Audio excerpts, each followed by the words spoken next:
Deathbringer Saurfang is the fourth encounter you will face in the Icecrown Citadel raid. I am Chadgar, and this is my guide using Blender. As simple as this encounter might seem, this fight will put your healers and your reactions to the test. After a canonical and long-winded RP, might I present to you Deathbringer Saurfang. Health Pool, Damage, Swing Average, Hitbox. At the beginning of the fight, it seems rather simple and doable. His damage is manageable, nothing's really happening for the first 15 seconds. And then it's all downhill from here. Figured I'd give up the ghost early on this one. All of his abilities are amplified by his blood power. For each point that he gains, his damage increases by 1%.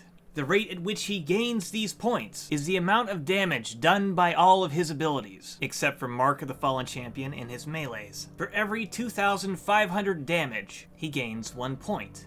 For example, it calculates the damage total and divides by 2,500. The whole number is the blood power gained. The decimal remainder is pushed to the next update. It is for the damage taken amount, even through absorbs. Don't get me started on soul-linked pets. And the updates are on an obscure server tick, an ability trigger, or both. Shout out to Vivax-Pagle. Him and his boys figured it out, and I am glad that I didn't have to. Thank you for existing. Diving this stuff gets tedious at times, man. When I say increases all damage, I also mean to the very abilities that he's gaining the blood power from. Everything that I'm about to mention increases with his blood power in damage, unless stated otherwise. And none of it is mitigated by armor. Only talents or abilities that reduce damage taken will bring down the damage. So with that explanation out of the way, let's get on to his abilities. 16 seconds in, roughly every 16 seconds after, 3 players will be afflicted with a bleed called Boiling Blood. This can be bopped, stone-formed, divine shield, or ice-blocked off. This lasts for 15 seconds, ticking every 3. 20 seconds in, roughly every 19 seconds after, we use an ability called Blood Nova. This is a ranged criteria mechanic. It produces a splash of 10 yards around the affected person. This is the main reason why your range spread. Rune of Blood. 20 seconds in, and roughly at 21-second intervals. He will apply this debuff to his main threat target. If he hits the tank while they're affected by this, he will heal for 20 times of the bonus damage done to that tank. And that bonus damage alone will generate into blood power. Tanks have to be really lucky and really reactive to avoid any gain from this altogether, as this can line the moment he does the debuff, or fractions of a second after. His swing timer is unaffected by it. At 40 seconds in, and every 40 seconds after, he will do Call Blood Beasts. This will summon 5 Blood Beasts in this pattern around him. This is relative to his facing direction. The summons can get skewed. He does sometimes decide to Blood Nova as he's calling the beast, causing his facing to change. The Blood Beasts have this amount of health and are affected by all forms of stuns, slows, and knocks. Speaking on behalf of the rogues out there, you can trick one of these to your range and just beat the hell out of it. Bonus if you have Blade Flurry and you're cleaving the boss while doing it. Ideally in this setup, you have your range deal with 3 of them, if not 4, and your melee focus on 1, if not 2. Hammer of Justice and stuns are a blessing here. Your main goal is to never let them hit you. Blood power. Don't let them give him free blood power. Every swing equals Kool-Aid for Lil Cleave. When Saurfang spawns the beast, they are idle for 3 seconds until they become active.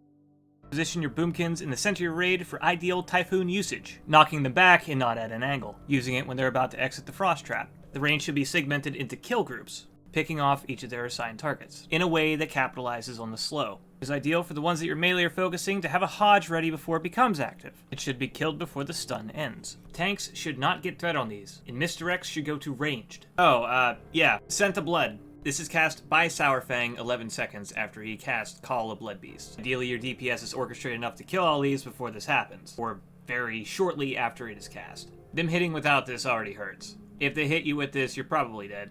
And the slow's kind of annoying. Mark of the Fallen Champion. At every 100 blood power, he will dump it using this ability. One lucky person in your raid will take a set amount of damage scaling with blood power every time your tank takes a melee from the boss. Or so I thought. Every time he swings at the tank, regardless if it's dodge, missed, or parried. Anyone with Mark of the Fallen Champion will take damage. So your damage taken is dictated by both blood power and his swing speed. If anyone with Mark of the Fallen Champion dies, they will heal the boss for 20% of his maximum health, more or less making it a wipe.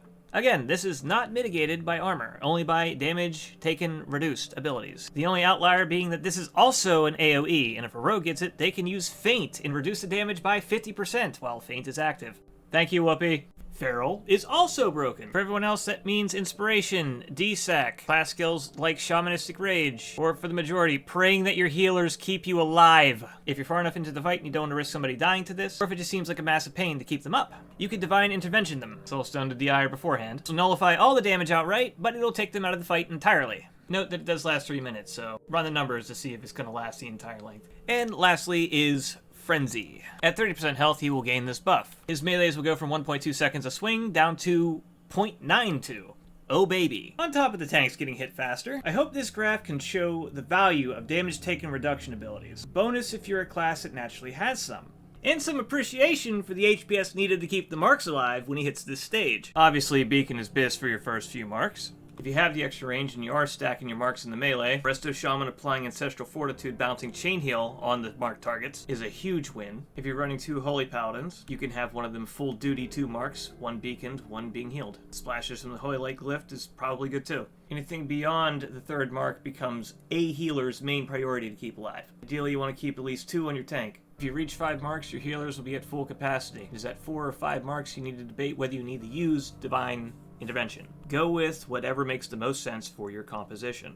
I really wish I could give proper direction on this fight, but this is all I can really offer is the abilities and just a general strat. It's essentially a DPS race where you're banking on your healers to keep people alive. You're banking on everyone not to take needless damage from beasts. Staying 10 yards apart is ranged. Staggering blood power by bopping and ice blocking blood boil. It's all about reducing the rate of blood power, either off the rip or after he's dumped the blood power. And the danger zones are every time he's at 80 plus blood power. Being on your toes, rolling cooldowns to keep people alive. This fight will probably end up with 4 or 5 marks near the end. Once you master clapping beasts and gating gains, it mostly ends up revolving around your healers and your tank's reactions. Try to keep inspiration up on Mark of the Fallen Champion targets.